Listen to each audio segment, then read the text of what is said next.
Good morning. Good morning, everyone. Happy Thursday. Happy Thursday to everyone. And because it's Mental Health Awareness Month, I wanted to talk about anxiety disorders. And I think it's important to know that anxiety disorders is one of it's a common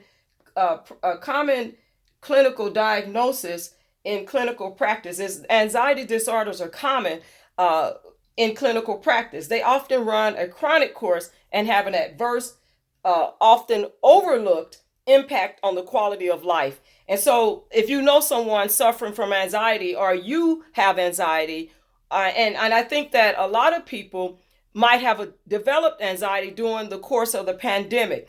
And so, if you have that and you've been treated, then you know what I'm speaking of. And if you don't and you think that you may have it or someone you know have it, then this is good to talk about. It's good to talk about mental health awareness because we see that there's a lot of mental health illness that's played out in communities, and one of them is the Black community. And so it's important to address these issues and to bring awareness, to spread awareness. And so anxiety disorders often co-occur with other psychiatric conditions, and it further complicates their course and treatment and leads to greater disability. And this is even despite advances in their diagnosis and treatment.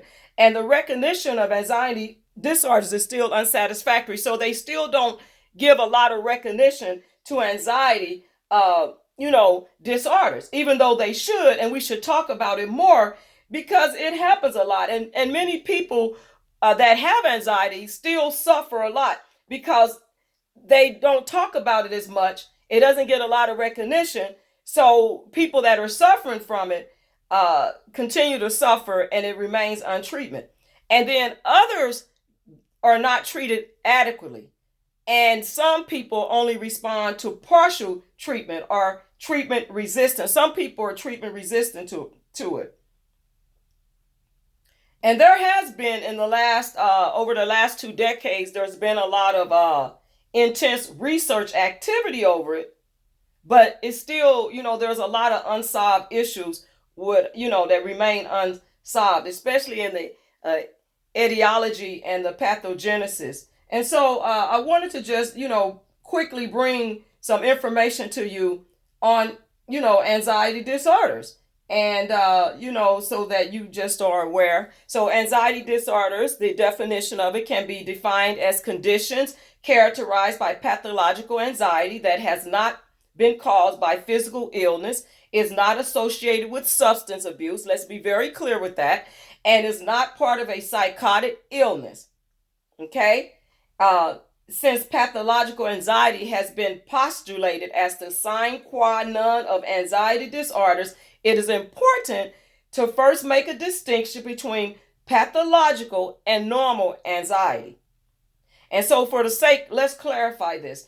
The terms anxiety or fear are going to be used here interchangeably, as they both denote a response to a perceived threat and danger, although some hold the view that conceptual differences do exist between them.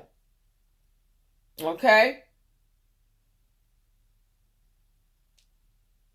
And so there's a lot of components, of anxiety, and there's subjective, physiological, somatic, cognitive, and behavioral anxiety. Okay? And so we look at like the normal adaptive role of anxiety serves as a signal that there is danger and that measures need to be taken, fight or flight response, which I've talked about that a lot in my videos, or fight or flight, to protect oneself against that danger. And both the danger perceived and the measures taken are considered appropriate.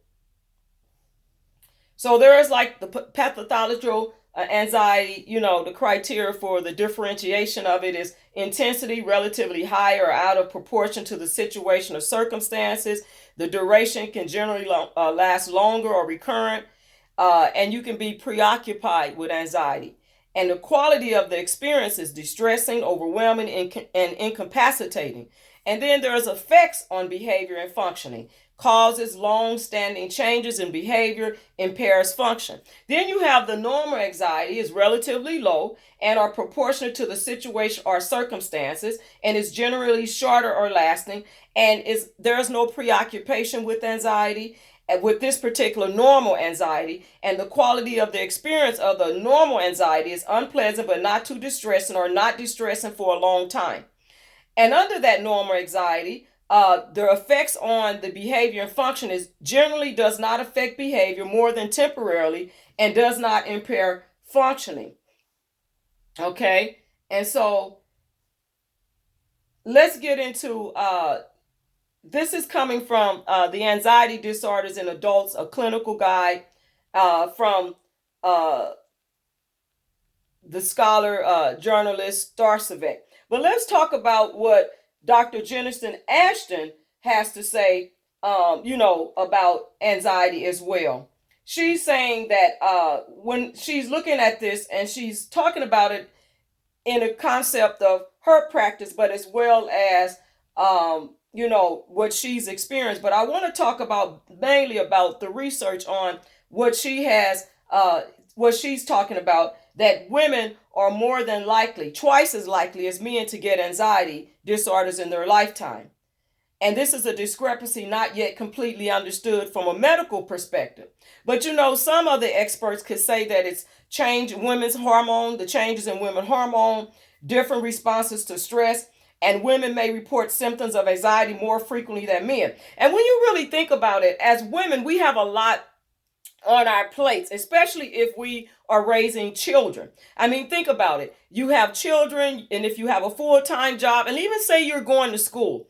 So you have a job that you go to, and you deal with whatever's going on your job. You come home, and this is your second shift, as we call it. It's the second shift of raising your children, helping them with their schoolwork, preparing dinner, getting bath time, story time, all these things, and addressing issues that might have occurred during the day with your children. And one child may have a boo-boo, as we call it, and they cry and they're upset and they need to talk about things. Or you may have a teenager that's in soccer practice, or a teenager that's starting to drive, or they're wanting to date. So there's a lot of different things that go on with women, and women can have children. So, there's hormones involved, because of women's cycles, there's situation that could go on with the women's menstrual cycle. So there's a lot of things that happen with women, and women respond differently to stress than men do. And women tend to process, because women are more emotional than men are, so they process things more on an emotional level than on a man's level. So that's why we always kind of say, well, take emotions out of it to deal with things straight, because we as women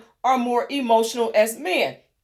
And so the prevalence of anxiety underscores that it's a serious mental health concern, and not something to be dismissed by doctors or patients. This is according to Ashton, but I have to agree with her based on some of the research that I've done, is it shouldn't be dismissed. We have to take it serious. And if you show up at a doctor's office and you've been doing things you've been getting up and going day to day, and you've been having some anxiety attacks and breakdowns, and it's not something that's going away and it's getting worse and worse, then it's time to go to the doctor. It's time to see a doctor. And their stigma can occur just like PTSD and CPTSD. I did a video on that, and some information out there, research on that. So if you get a chance and you haven't stopped by my channel, I invite you to go ahead and look at the information that I've provided for PTSD and CPTSD. Because if we say that we want to address mental health and get it out there, especially because it's prevalent in the Black community, then it's good to take the time to stop by, to listen to, to get some information if you need that information, or if you want to share it with someone else. But we want people to know that anxiety it's a serious thing, and it's not insignificant, because we understand that it may not be something that's actually situation occurring, but you can start worrying about it so much, so much that it can, make you feel real bad, and the physical manifestations, the symptoms that they're real to the person that's experiencing them. They're real. And I've had a friend that had it. She suffered from anxiety, and it was difficult for her.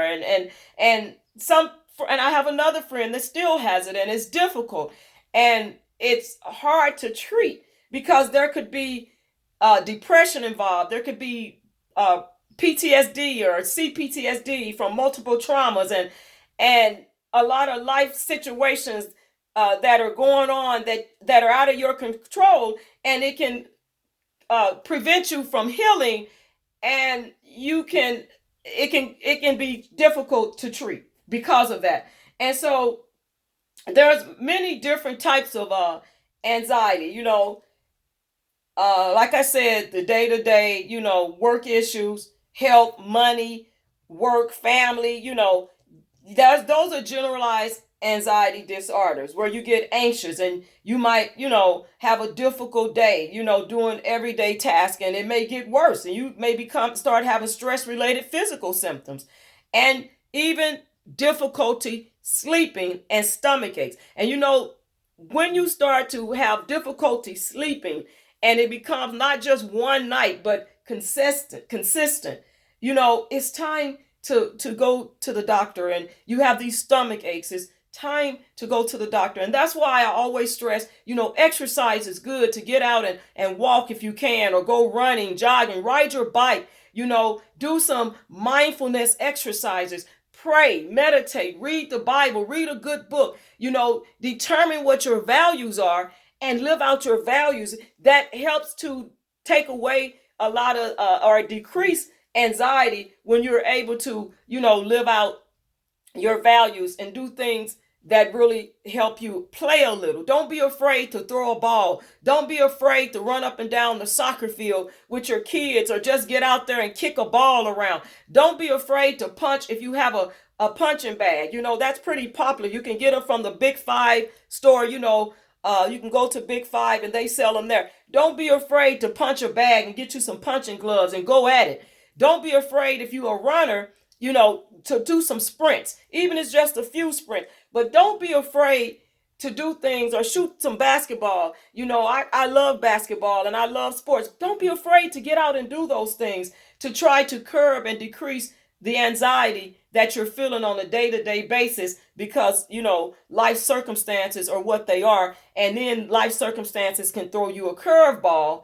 And if you're a single parent dealing with it on your own, it can be even more difficult. And that's why it's always so important to try to strive for having healthy relationships and remove yourself out of toxic situations and toxic environments. And we see a lot of toxic situations and environments, not just on your job, not just in the home, or in families or communities, but even on social media platforms. You see a lot of toxicity, and a lot of it right now on YouTube. And so you got to be able to take yourself out of those environments, even if you want to support someone that you follow on a regular basis, but you should come first. Remember that God, you, and your family should come. Think about that. And you got to put yourself first. When you're dealing with some situations and it's starting to take a toll on you, you got to take a break from the chaos. And sometimes it's not just regular chaos, general chaos. It could be some violent, chaos that you really don't need to be around because it's toxic. And so, so I just want to always bring, some information out to people, just to bring up people's level of awareness if they don't have that information. And so when you look at, there's even this panic disorder, which is also twice as common in women as in men. And they may see people having panic attacks, sudden attacks of terror when there's no actual danger. People having panic attacks may feel like they're having a heart attack, dying, or losing their minds. And then there's a third type of anxiety disorder, which is the social anxiety disorder. It's diagnosed when people become very anxious and self-conscious in everyday social situations, including getting embarrassed easily. Like you might get embarrassed so easily over things that someone else would take, in stride with a grain of salt. And people with social anxiety disorder can have often have panic attack symptoms around social situations where they may not even feel comfortable in parties. They may not feel like they're accepted at gatherings and outings. And people can invite you to parties, but you always turn it down because you have a social anxiety disorder, which can mean you might feel like you're not good enough to be at that party around others. You're not going to be accepted, or no matter, even if you fix yourself up and dress up to present yourself at this party, you still feel out of place. Social anxiety disorder. And then the fourth type of disorder is the specific phobia. It's an intense fear of something like heights, water, animals, or specific situations that poses little or no actual danger. Okay? And so, like, I don't like spiders. I don't like spiders at all. And so I shared this story with you. This happened many years ago. It was a spider. I came home one day from work, and there was this spider hanging right in front of my door on my doorstep, but it was hanging down where I would have to try to go around this big black spider to unlock my door. And I was so afraid because I'm totally afraid of spiders. Let me tell you, keeping it real. And so as anxiety, I got this anxiety. And what made me think is either fight or flight. I got to get in my house. So I did manage to get in. It didn't even move. It was that bold to stay there hanging from a spider web. And I literally, and people may say you're cold blooded, but I'm not cold blooded. I was so scared. And I didn't know this has just been like this my life. I'm scared of bugs. I don't like bugs. So I boiled some hot water. I literally did this and I threw it out the door. I was so scared. And the spider, I got rid of the spider, but what I'm saying is that's how anxiety set in for me, was this spider thing. I don't like spiders. So I'm always spraying around my house and outside my house. And I'm like, I don't like spiders. Now my son, he'll get the spider and he'll take it outside. Me, I'm going to do my best to try to get away from the spider. And if it's in a territory, it's either me or that spider. So anyway, just sharing that story with you. But in addition to fearful thoughts, all four types of disorders also have physical symptoms that can include shortness of breath, chest tightness, nausea, sweating, numbness around the mouth and hands, and hyperventilation. According to Ashton, there's a spectrum of severity, so it can be mild, it can be severe, it can be intermittent, or it can be constant. But most people will admit to having anxious thoughts or feeling anxious can some point during their lives. However, people who really suffer from a true anxiety disorder find that those thoughts, feelings, or symptoms are occurring more frequently with greater severity. So that's what I was saying, is once you start to feel and it becomes so severe, it's time to really get checked out and see what's really going on and what's triggering your anxieties. And it could be things that happened way long ago that you just haven't never addressed. And then when certain situations, trigger it, then there you are, and you can start experiencing, these symptoms with occurring more frequently with greater severity. And sometimes there is an actual trigger, like I was saying, and it's clear cut. It could be clear cut, and then sometimes it doesn't have to be. Um, so people can develop anxiety disorder and have no known trigger. They start to have it, and that, we know that really kind of doesn't make sense, but it does happen. And so there's a lot of people that are being affected by anxiety, especially during this pandemic. And there are some people that that have come out and spoke about, having anxiety. Camila Cabello and Prince Harry. Remember, if you read the article about Prince Harry with Meghan Markle, he actually said he experienced some really, stressful anxiety, about his situation with his family and his wife. And so, and it's not just him, but these are just some people that came out and spoke about it. But, there's a lot of people experiencing anxiety that are not, public figures, and they are experiencing anxiety, and it's no laughing matter. I mean, we even see people dealing with it, day to day in our lives, in our family, in the communities, and even people on social media platforms. You can kind of see some of the stuff that's going on. And people talk about it. It's a so societal, bias or stigma. And same thing with PTSD. They, it's a stigma behind it. People don't really want to go get help because they don't want people to know that they have PTSD or they're suffering depression or anxiety disorders, and they're going to look at it in different ways. They look at it as if you're suffering from it in a psychological, emotional, or psychiatric disorder. Guess what they look at it as? A sign of weakness. Oh, you're weak. You don't know how to deal with everyday life. And that's just not true. And that's why we need to stop talking in a negative manner about mental illness, but speak up about it in a way that will give a level of awareness and let people know there's help out there for you. There's resources out there for people that are suffering from these anxieties and mental disorders, and you don't have to be ashamed. You don't have to be afraid. I'd rather see my loved one or my brothers or sisters or my neighbor, as we call it, getting the help they need to be able to live a more fruitful, healthy life than someone taking their own life because the stigma and the bias and the microaggression was placed upon them. And we've seen a lot of suicides that have happened, and we've read and heard about it because people are afraid to go get the help because of the stigma and the bias behind it. But when we look at the mental health disorders in our Black community, that's the shame that other people put up on others. And when we look at even the situation with Charlemagne, talking about this young woman, that this is not alleged either. He raped her, and she's suffering. She's been suffering for a long time, and he was out here mocking and glorifying, and he wants to speak on other things when he don't deserve to do that. He shouldn't even have the privilege to speak about somebody else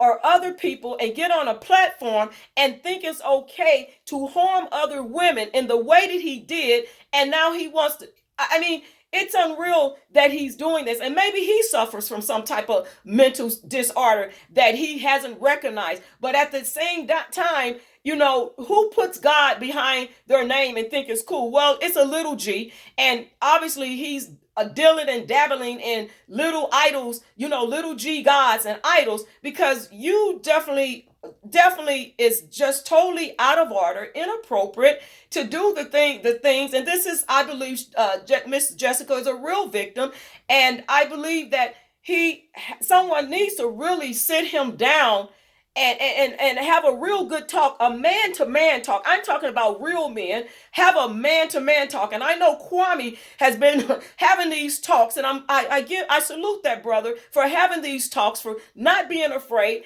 not shutting up like they want other people to do. When it's time to stand up and be a real man, some people are just about their pocketbooks and their bags. But as real men and women, we got to stand up and we got to speak out on what we see and what's really going on. And that's why I don't follow some of these people that I thought were so about, culture obligation, and they were about, the marathon of trying to get it done in the Black communities. But really, they're concerned about their bags too, because if you get on their channel and say, oh, they got some good information, you start listening to them, some of them are just, they can talk good, they can speak well, and people follow them because of their name. But at the end of the day, what are they really doing? Are they really doing the work, or are they just talking about it on their channels? Because there are little people like you and I that are doing the work. We're getting in the communities. We're bringing awareness on our channels, and no matter how we bring it, whether we are a great content creator or we're a blogger, whatever we may be, but we're bringing the information that's necessary. And so it's important that we understand that, and that we talk about these things. And so, because anxiety disorders is no laughing matter. PTSD is no laughing matter.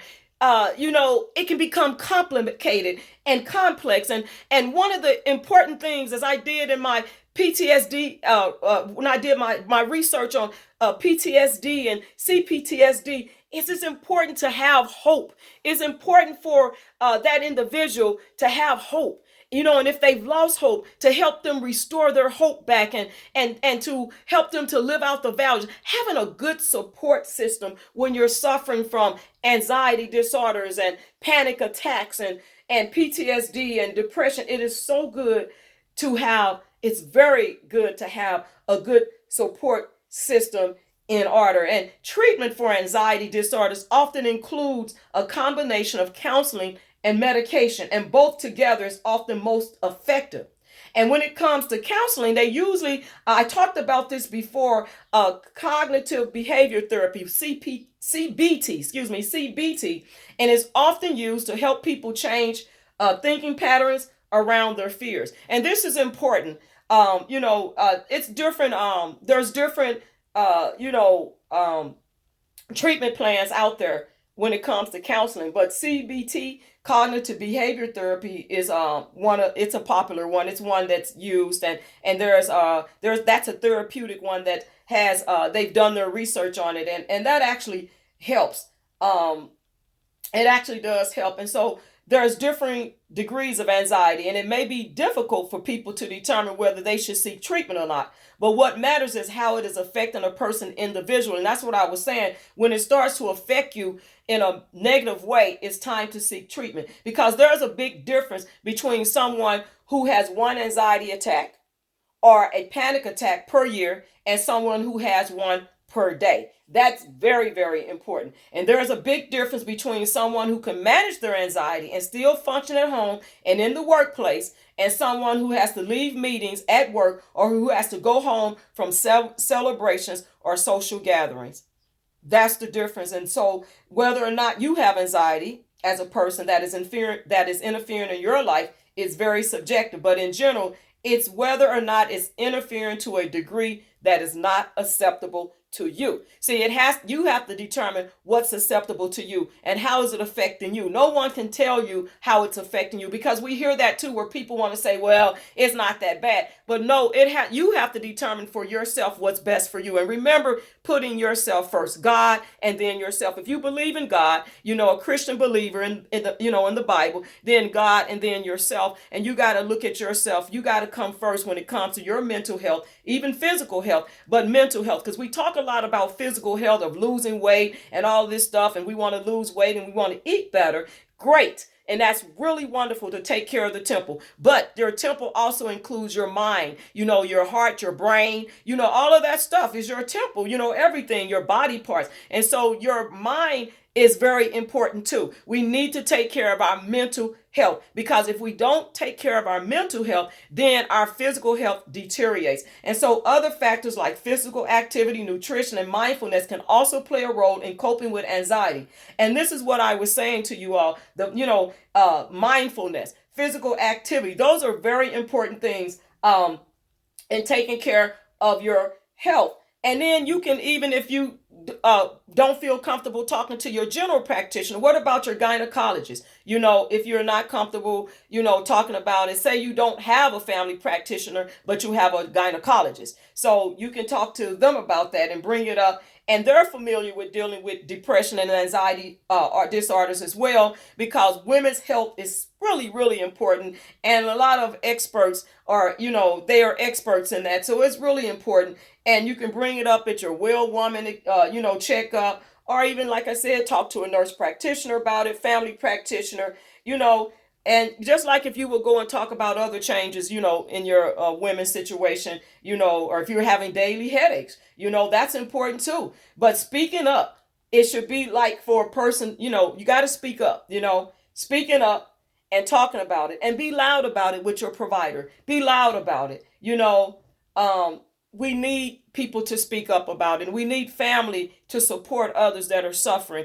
And we need to stop, mocking people and talking down on them when it comes to mental illness. And I do believe there's a difference between people suffering from mental illness and people just evil. There are people with real evil hearts that will do stuff and hide behind mental illness. And then there's people that really have mental illness, that they become a better person when they seek the treatment that they need, when they seek the help that they need. So I just wanted to bring that out to you, to talk about that and let you know that help is available if you are suffering from anxiety attacks, panic attacks, it's infecting your life, your sleep, stomach aches, you're not able to eat, you have to get up and leave meetings. If you have social anxiety, And God can help you with those things. Always remember that, when you do read your Bible and know that God loves you, and trust God, trust Him, trust that He loves you and values you. He does want the best for you. He wants you to be able to live your life in a fruitful, healthy, holy manner.